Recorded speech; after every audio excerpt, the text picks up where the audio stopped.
The people I've seen, they come in between the cities of tiring life. The trains come and go, but inside you know the struggle will soon be a fight. And home sings me of sweet things. My life there has its own wings to fly over the mountain, though I'm standing still. Let's not do the break. There's like, this is where the break. Traveling at night, the headlights were bright, but soon the sun came through the trees. Around the next bend, the flower. Oh, we don't have it on 2. That's why this is supposed to be capo on 2. The poem. I thought it seemed low. Yeah. And home sings me of sweet things. My life there has its own wings to fly over the mountains, though I'm standing still. And then just does stuff.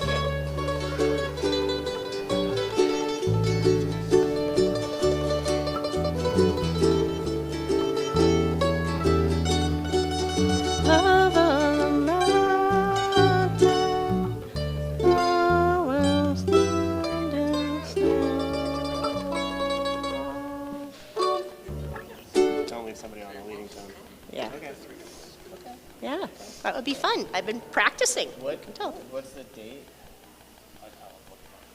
We don't have a date identified yet. You gotta come to Arthur's. This is in June. Yeah. Okay. Arthur's karaoke thing. He's gonna do like a line dance, karaoke, and then a drag show. And I'm playing in the drag show with my coworker, who is a drag queen, and another guitar player. We're gonna play Wagon Wheel. I guess she's doing drag to Wagon Wheel. Do you hate it yet? Huh? Do you hate Wagon Wheel yet? I've hated it from the second time I heard it. Well, for real? I like it. I do too. I think it's that we play it every weekend. Oh no. Should we be off the mic for this conversation? Probably. I did guitar karaoke with my class for my birthday, which was I just was like, this is how people jam. When we pulled up Ultimate Guitar, and I was like, these are the chords, you play the chords, let's go over them, and then we'll sing it. And then one of my kids later was in front of me and another teacher, and she was like, Mr. G held us hostage to play Wagon Wheel for his birthday. And I was like, that's not what happened. Well, you said that you taught him the chords, but you didn't tell him what song it was, and then just like, gotcha. Right. Can we call you Mr. G? You insist. You remember my friend Romeo? He was like getting out of the car at before a meeting one time, and I didn't see him, and it was dark, and he was like, Mr. G! And I was like, oh God, what? He was like, I gotcha. So I guess one of the things we need to figure out is if she wants us up here, or depends, when she wants us here. Yeah. And then, yeah. I mean, it's pretty early. I mean, we're up here 5 times. You might as well just stay. I'm wondering if Or that's a thing. sit in the choir space. I don't know. So don't forget I don't to know. cape out at the second fret on the first song. On the first song, Right. You remind so me. put it on.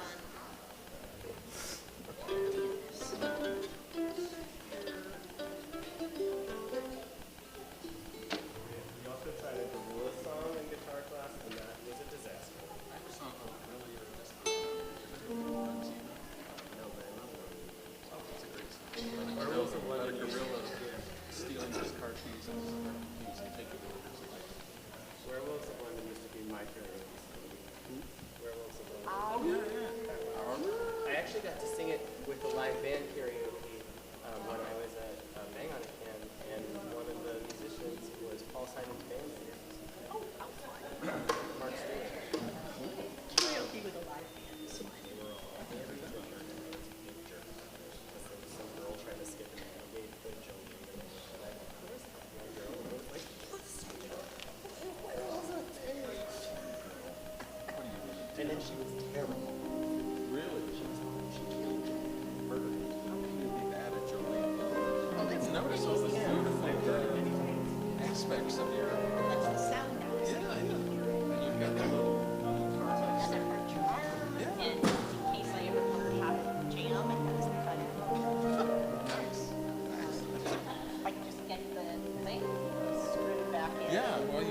You may have to take off your strings, though.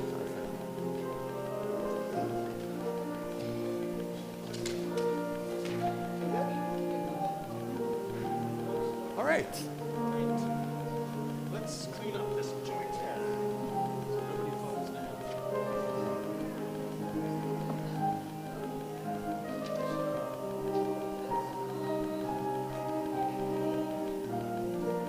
Now was you cleaning up the joint was important.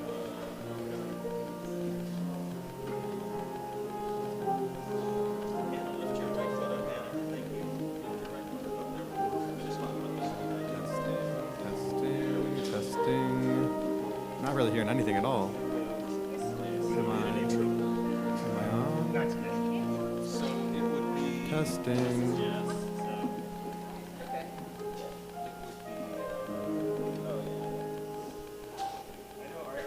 June 14th. Second Sunday. Jefferson, you good? We never know what Testing, testing. Okay, that one works. It's just the wire.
Testing, testing, nothing. Turn it up a little bit, will you? Testing, testing. Okay, now I hear it. All right, I think we're good.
Good morning.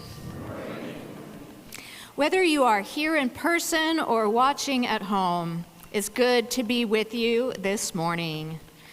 It's good for us all to be together. As we gather this morning, I'd like to share some words from the Reverend Manish Mishra Marzetti.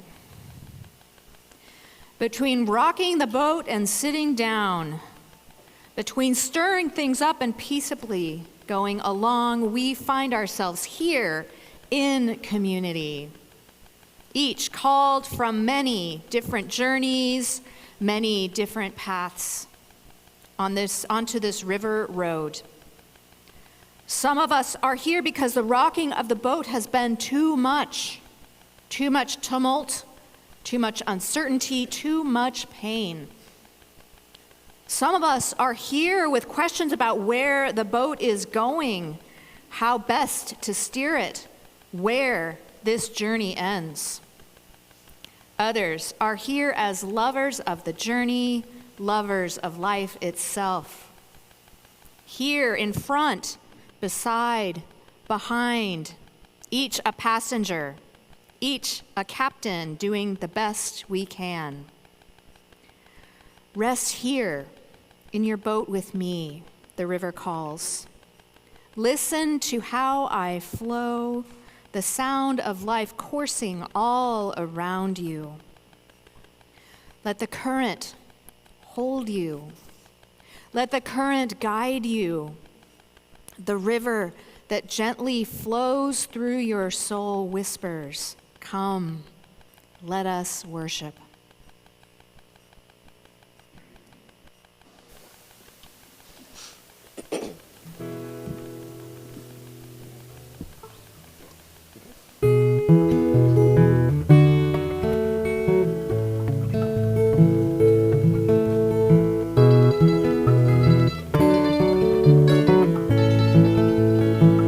Hold fast to love, for it's not broken. Hold fast to love, it will endure. Hold fast to love, hold your heart open for all this hurt. Love is the cure. Hold fast to love, it's staying right here, despite the ones who've lost their way. Hold fast to love, it shows the way clear, so we can face another day. Hold fast to love, it's in our voices.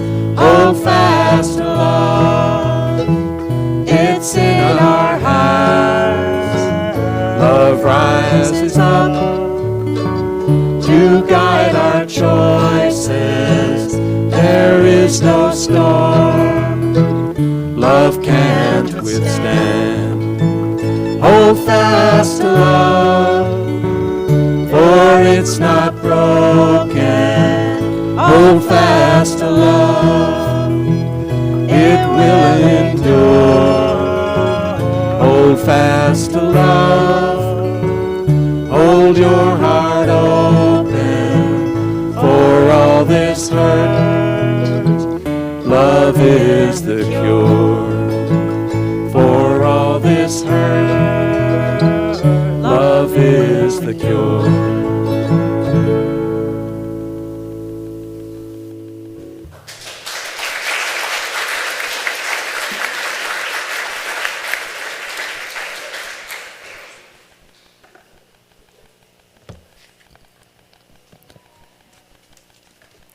The flaming chalice is a symbol of the Unitarian Universalist tradition, the liberal religious tradition to which this congregation belongs. Will those of you here in person please stand as you are able for our chalice lighting?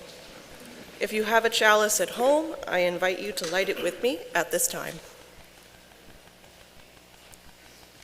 As we kindle this flame, we recommit ourselves to nurturing the spirits of one another and the common good of the world we share. May the light of this flame be welcoming to all who seek a liberal religious home. For those of you already standing, I invite you to remain standing for our opening hymn. Our opening hymn this morning is number 1008, When Our Heart is in a Holy Place.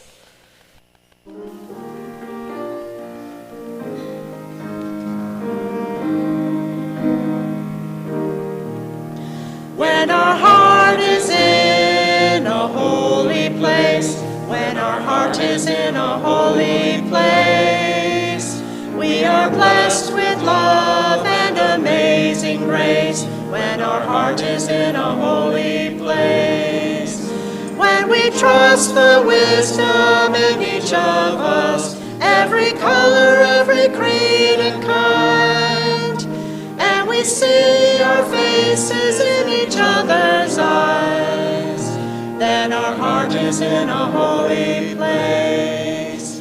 When our heart is in a holy place, when our heart is in a holy place, we are blessed with love and amazing grace. When our heart is in a holy place, when we tell our story from deep inside, and we listen with a loving mind, and we hear our voices in each other's words, then our heart is in a holy place. When our heart is in a holy place, when our heart is in a holy place, we are blessed with love and amazing grace. When our heart is in a holy place, when we share the silence of sacred space, and the God of our heart stirs within, and we feel the power of each other's faith, then our heart is in a holy place.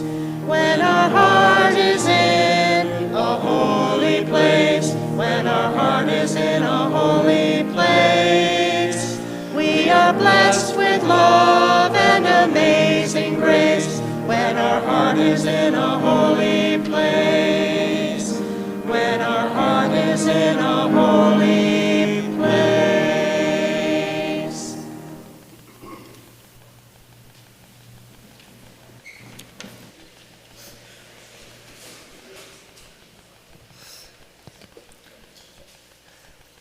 Hello, my name is Abby Rinaldi. My pronouns are they, she, and I'm glad to serve as part of your worship team this morning. Whether you are a first-time visitor or a long-time member, I'd like to offer you a special welcome. Here at the Unitarian Universalist Fellowship of Raleigh, we are intentionally inclusive, liberally religious, and actively serving the common good of our shared world. Whoever you are and wherever you are on your own religious journey, you are welcome here. This morning, one of our lay ministers will be available in the front right corner of the sanctuary after the service to talk with anyone who might be experiencing any difficult circumstances in their lives and would like to talk to somebody. I hope all of you will read through the chalice you received by email on Friday about everything happening here around UUFR, or check out the upcoming events section of our website. I'd like to highlight a couple of things now. All UUFR members should plan to attend the annual congregational meeting on Sunday, June 9th at 10:30 a.m. The meeting will take place, the place of the worship service, there we go. And regular programming for children and youth will take place as always. The agenda includes voting on the 2026-2027 budget, electing new individuals to the board of directors, and announcing the 2026 honoree of the Mikos Irwin Award. Visitors and friends of the fellowship are warmly welcome to attend the meeting, but may not vote or speak to motions. If you would like to become a member, please look for the link on our website or contact the church office. And if you are a member but have not had the opportunity to sign our beautiful paper and ink book, please make sure to do so when you arrive for the meeting. Another thing I'd like to highlight is that our UUFR One Wake team needs your help to find people affected by the shortage of affordable housing in Wake County. One Wake would like to find a total of 400 such folks to attend a large meeting on September 19th so that the county commissioners and city councilors can hear their stories, see their faces, and understand the real impact of the lack of affordable housing in our communities. So please network with your friends, colleagues, other fellowship members, recent graduates searching for that first job, teachers, anyone potentially affected by the need for affordable housing. To be clear, this invitation cannot provide any needed housing, but it can help obtain city and county funding to provide additional affordable housing in the future. To learn more about the listening sessions, contact Reverend Carrie. Our in-person social hour this morning will be downstairs in Founders Hall. If you are new this morning, you are especially welcome to join us, and I'd like to remind everyone to please make a special effort to say hello to anyone new. I now invite you to meet and greet your neighbor.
Together now, continue with our service.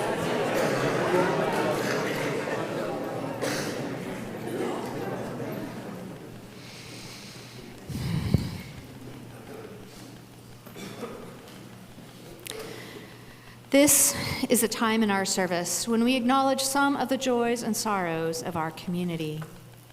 We do this because we believe that a joy shared is a joy made even greater, and a sorrow shared is made easier to bear. Christina Stableford, a UUFR member for almost 25 years, passed away this past Monday, May 18th. Her family will be holding a memorial service for her in New England. There will also be an informal sharing circle here at UUFR in the future. Judy and Warren Keyes share their sorrow that their nephew, Stephen Coward, was in a serious car accident and suffered multiple injuries. He is currently in a wheelchair and faces months of recovery. Judy and Warren, we hold you, Stephen, and your family in our hearts and share our wishes for a successful recovery. A person who did not want their name shared is celebrating 3 days sober. We celebrate this milestone with you.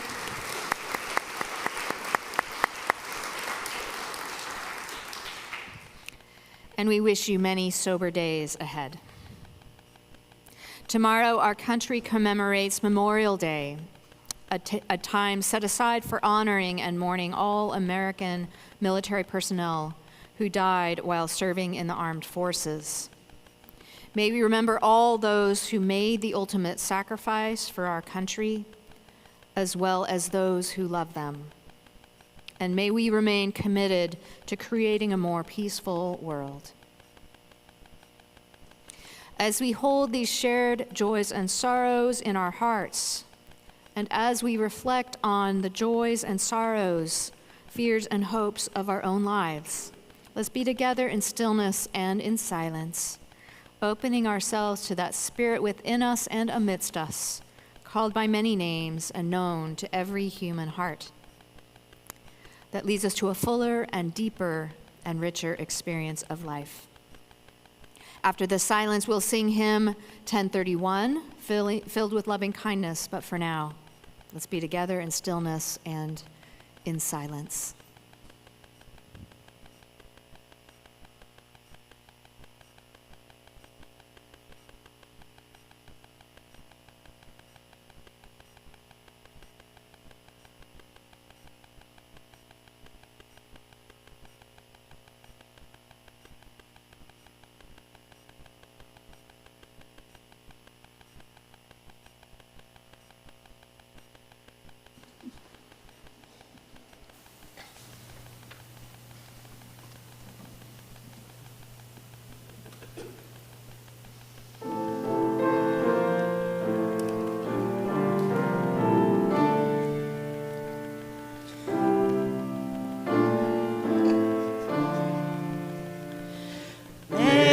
Be filled with loving kindness. May I be well. May I be filled with loving kindness. May I be well. May I be peaceful and at ease. May I be whole. May you be filled with loving kindness. May you be well. May you be filled with loving kindness.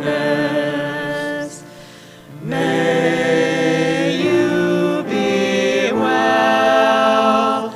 May you be peaceful and at ease. May you be whole. May we be filled with loving kindness. May we be well. May we be filled with loving kindness.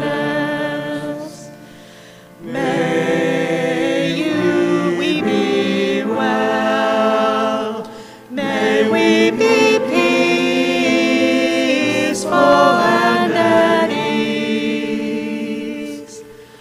May we be whole.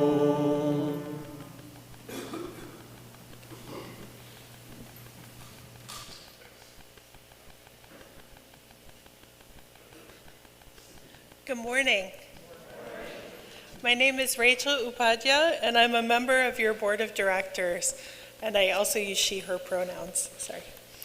I will be downstairs at social hour after the worship service. If you have any questions you'd like to ask about the board, talk to me about any concerns you may have, or just say hi.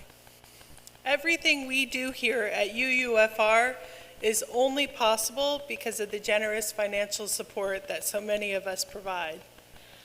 For those of you who have set up automated giving to UUFR or who send in a check every month, I'd like to take a moment now to thank you for your generosity. If you'd like to make a contribution in person this morning, we invite you to bring it up and put it in one of the offering plates. Or if you would prefer to have an usher come to you, please raise your hand. You may also give using one of the methods that will soon be available on the screen. Our offering will now be given and gratefully received. Thank you.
My Nature Walk by Marta I. Valentine.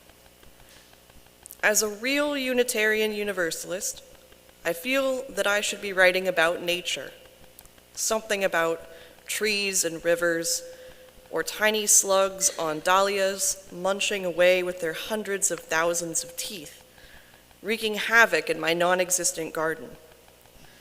Or maybe about how I got lost in the woods. I never actually venture into alone, because to a city girl, they are really scary, with foreign, unidentifiable sounds, not like the knowing rumblings of a yellow taxi passing me by in the middle of the night, or the rattle of the train under my feet. The kind of nature I want to tell you about is often disguised as culture. The culture of a people and place and the nature of a people and place are, to me, one and the same. The indigenous nature of my people is actually quite comfortable in the woods. The African culture of my people is colored by their roots in the motherland. The Spanish in my people likes to mess with the culture of those they want to conquer. I still have some forgiveness to work on with that part of my culture. And sometimes when I go out for a nice, long nature walk, I think about that while I try to make out how my nature and the Unitarian Universalist culture can coexist, each complete unto itself, yet forming a third space together. Will it be a natural place to be, or a contrived cultural creation? The nature of this particular search for truth and meaning requires a cultural adaptation, that I might walk free, whole, and complete.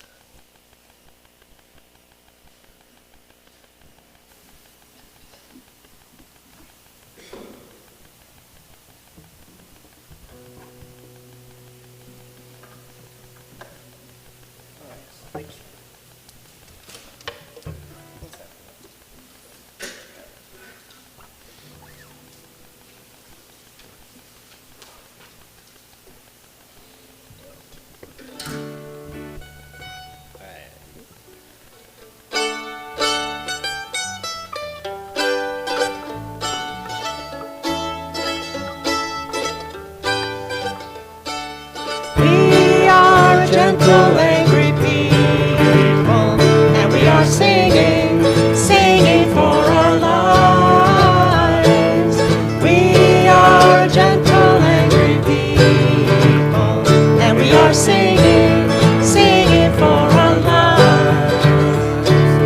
We are a land of many colors, and we are singing, singing for our lives. We are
Thank you so much, musicians. That was great. Let's give them more love.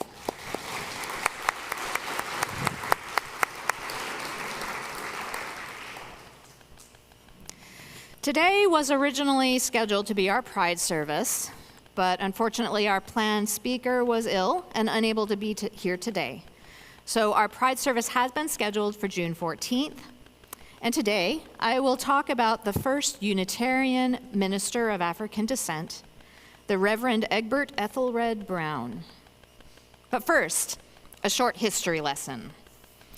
The origins of our religious tradition, Unitarian Universalism, date back to when Europeans colonized what is now the United States. There were people who questioned the Christian doctrines of the time. One group of these people, the Unitarians, didn't believe in the Trinity. That is, the doctrine that said God was three entities: the Father, God, the Son, Jesus, and the Holy Spirit. Unitarians believed that God was one singular entity. Another group of these questioners, the Universalists, didn't believe that only some people were able to be with God after death. Universalists believed in universal salvation, that no one was denied communion with God after death. Unitarians and Universalists eventually became their own separate denominations. The two denominations then consolidated into one denomination, Unitarian Universalism, in 1961. And gradually, especially during the 20th century, both Unitarianism and Universalist theology broadened beyond Christianity until it became the Unitarian Universalism that we experience today. The Universalists ordained the first minister of African descent, the Reverend Joseph Jordan, in 1889. But it would be over 2 more decades, in 1912, before the Unitarians ordained their first black minister, the Reverend Egbert Ethelred Brown. Egbert Ethelred, it's kind of a tongue twister. Egbert Ethelred Brown was born in 1875 in Jamaica, then part of British West Indies. At the age of 19, Ethelred, he'd since stopped using Egbert, due to his gift in mathematics, got a position as an accountant in the civil service. When he was 23, he married Ella Matilda Wallace, who he'd known from childhood. In 1907, Ethelred was dismissed from civil service. The reason isn't clear, but the documents say it may have been due to financial inconsistencies. Ethelred grew up Episcopalian, and on a fateful Easter Sunday during his youth, he was at church in the choir. While the congregation recited the Athanasian Creed, a prayer that very pointedly spells out the doctrine of the Trinity at length, Ethelred did the arithmetic, and for him, it didn't add up. How could 3 be 1 and 1 be 3? And as if divinely inspired, later that day he visited his uncle, who had a text name, "The Lord our God is one God," which turned out to be the famous Baltimore sermon delivered by the Reverend William Ellery Channing in Baltimore in 1819 at the ordination of Jared Sparks. Ethelred read this sermon, the actual name of which is Unitarian Christianity. In the text, he read Channing's argument supporting the unity of God rather than the Trinity, the importance of understanding religion and interpreting the Bible using one's reason rather than accepting doctrine, embracing Jesus as human rather than fully divine, and a human nature that was not depraved, but rather tended towards goodness, opening the path to heaven to more than just a chosen few. This was a revolutionary sermon at the time, and after reading it, followed by other books, Ethelred Brown was converted to Unitarianism. There were no Unitarian churches in Jamaica, so after his conversion to Unitarianism, Brown stopped attending church until he was asked to be a substitute organist at a Wesleyan Methodist church. After moving for his work, he became the choir master and a preacher at another Methodist church. When Ethelred was dismissed from his civil service job in 1907, he saw it as a sign that he needed to become a minister. An African Methodist Episcopal AME mission had recently arrived in Jamaica, and the minister there had suggested that Brown should seek to minister in the AME tradition. After this conversation, Brown wrote 2 letters, one to any Unitarian minister in New York City, and one to the bishop of the AME church, asking how he could become a minister in their respective religion. On a single day, he received answers from both. The AME bishop wrote that Ethelred could become a candidate for ministry and be placed in an AME church in Jamaica almost immediately. Franklin Southworth, the president of Meadville Theological School in Pennsylvania, wrote that Ethelred was accepted as a student at the school, but that his prospects after that were not very promising, as he would need to move to the United States, and that there were no black Unitarian churches, and that no white Unitarian church was likely to accept him, a black man, as their minister. Brown describes the discernment that followed as a fierce but a short struggle. He wrote, "Brown, you need not be a minister at all, but if you do decide to enter the ministry, then you must enter the church wherein you can be completely honest. Honest with your people and honest with yourself." Ethelred took the path less trodden and accepted a seat at Meadville Theological School to start as a special student in 1908. Brown collected money from his community to pay for his studies in the United States. Yet when he shared his Unitarian theology during his farewell ceremony at the Wesleyan Methodist Church, they withdrew their contributions. Even then, Unitarianism was considered heresy. In August 1908, Ethelred sailed for the United States only to be deported back to Jamaica after he divulged that he intended to work as an accountant before starting seminary. And he was not allowed to return to the U.S. for another year. Undeterred and back in Jamaica, Ethelred set up a Unitarian lay center in Montego Bay, where he preached Unitarian theology in the open air and worked in accounting. An attempt to return to the United States a year later was thwarted by Ethelred's father, who took back money he had given to Ethelred. This was a journey. Finally, in September 1910, at the age of 35, he left his wife and children in care of his father and became the 7th black student at Meadville Theological School and the first black Unitarian student. In 1912, Brown was ordained at Meadville on behalf of the Unitarian Lay Center he'd set up in Montego Bay. In June of 1912, Brown returned to Jamaica with money he had collected from Unitarian churches in the U.S.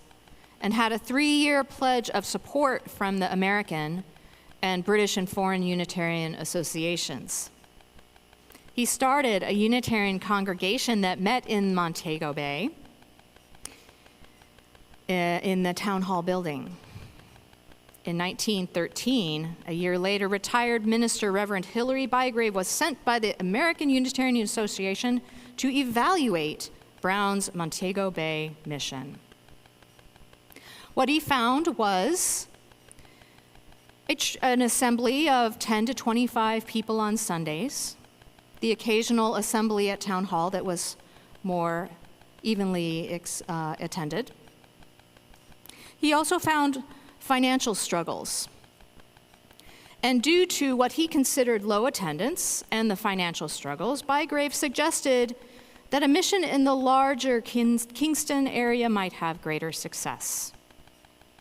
Recognizing Brown's spirit and commitment to the venture, Bygrave viewed the work of the mission more as humanitarian work than as spiritual work. And he suggested that the funding from the AUA be decreased. Brown, claiming that Bygrave's report supported his efforts in Montego Bay, continued to petition the AUA for additional support, which was denied. And what was seen as willfulness and financial practices increased tension between Brown and the AUA. Brown was transferred to Kingston in 1914, 2 years after he arrived back in Jamaica. Funding was completely withdrawn soon after. Over the next 5 years, Brown consistently petitioned the AUA in Boston for support, but never received the funding that would allow his mission to thrive. In 1920, Brown gave up on building a mission in Jamaica and decided he would be better able to spread the flag of Unitarianism to his fellow black people in the United States. So in February 1920, Brown and his wife left their now 6 children in the care of their grandparents and arrived in Harlem in the height of the Harlem Renaissance. Within 2 weeks, Brown had organized a church named the Harlem Community Church.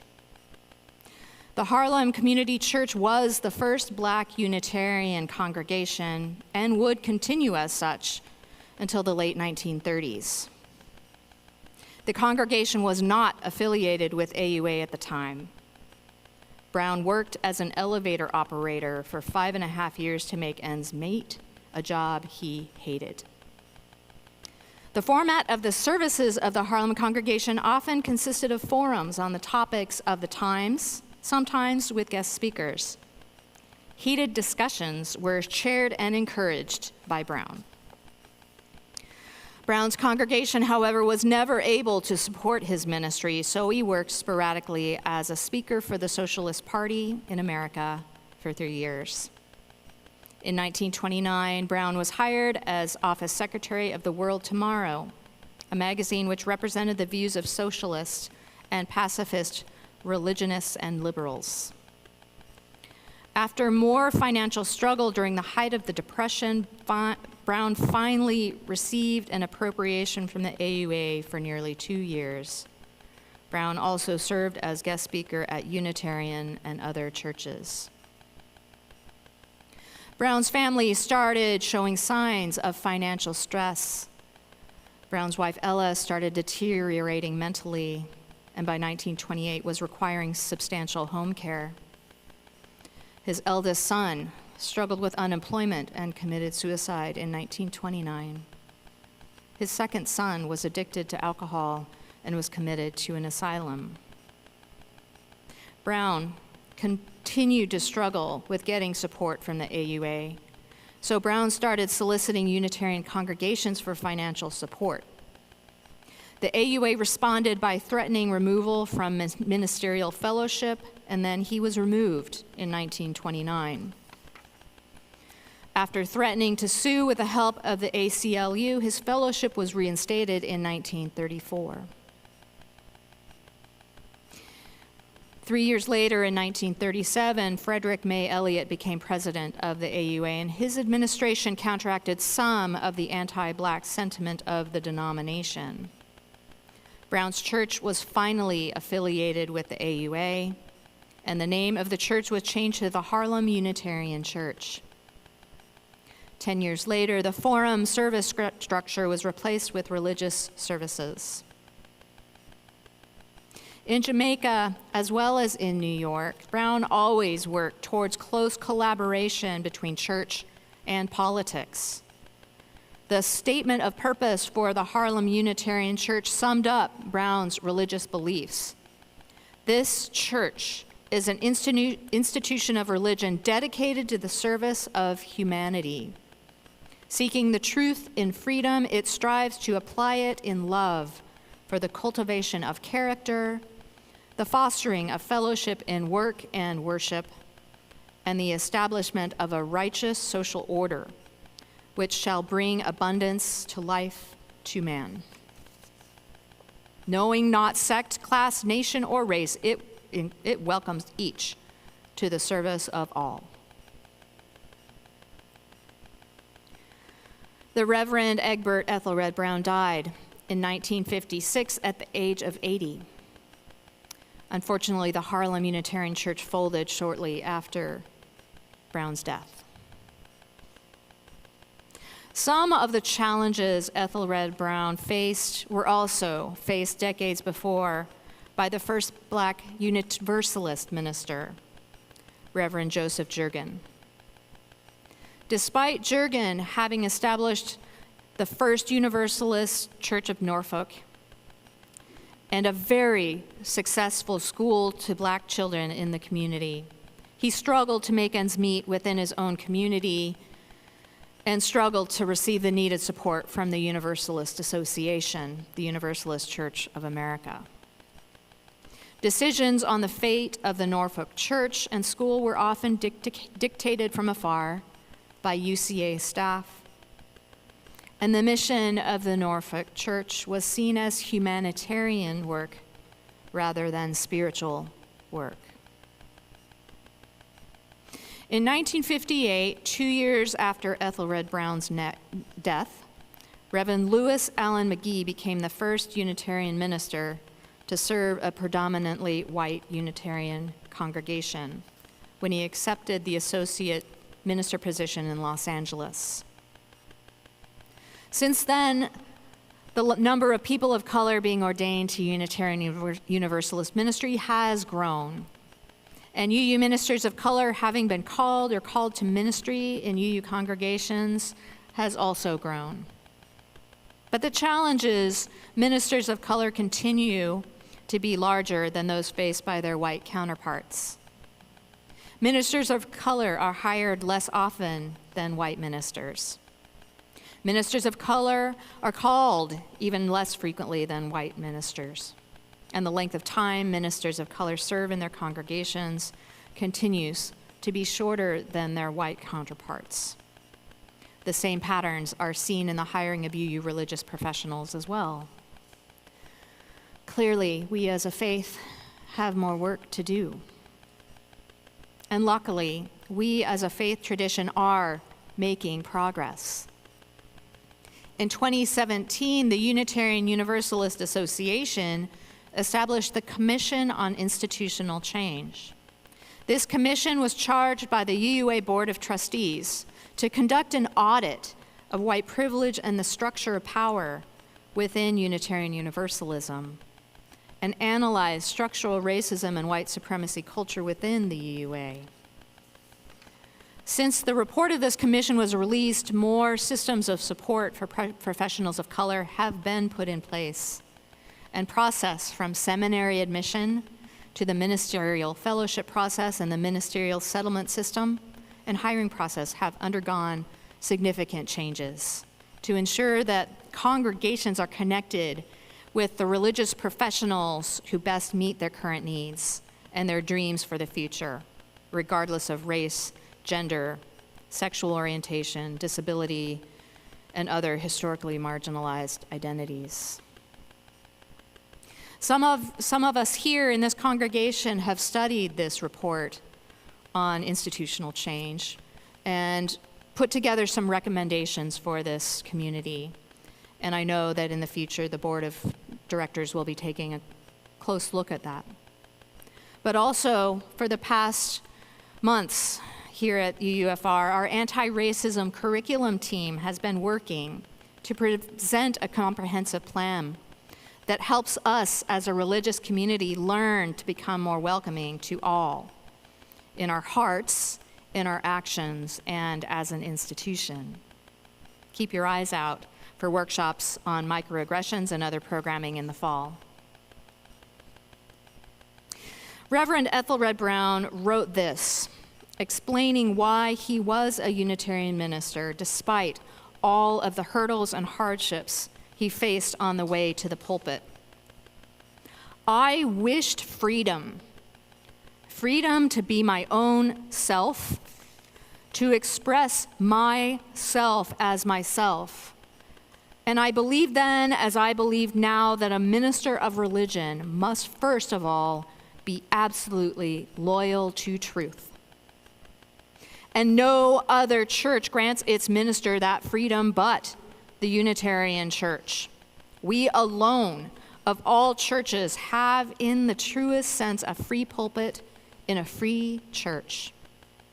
Unitarian churches are dedicated to the progressive transformation and enrichment of individual and social life through religion, in accordance with advancing knowledge and a growing vision of mankind. That is also my dream and hope. And I know that together, if we open our hearts, if we open our minds, and if we truly act as if we are all worthy of dignity and response, we will get there. May it be so, and amen.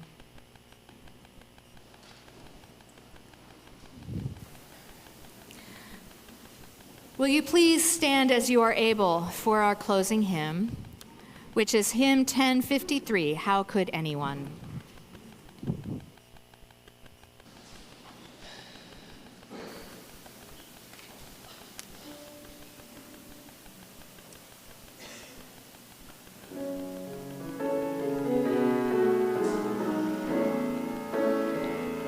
How could anyone ever tell you you were anything less than beautiful? How could anyone ever tell you you were less than whole? How could anyone fail to notice that your loving is a miracle? How deeply you're connected to my soul. How could anyone ever tell you you were anything less than beautiful? How could anyone ever tell you you were less than whole? How could anyone fail to notice that your loving is a miracle? How deeply you're connected to my soul.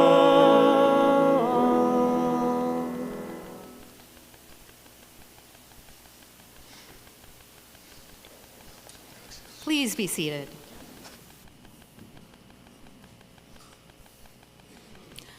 All three of our readings today are written by ministers of color.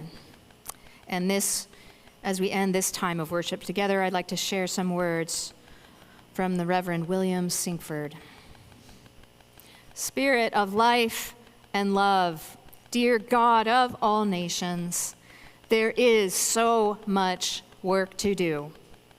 We have only begun to imagine justice and mercy. Help us hold fast to our vision of what can be. May we see the hope in our history and find the courage and the voice to work for that constant rebirth of freedom and justice that is our dream. Amen.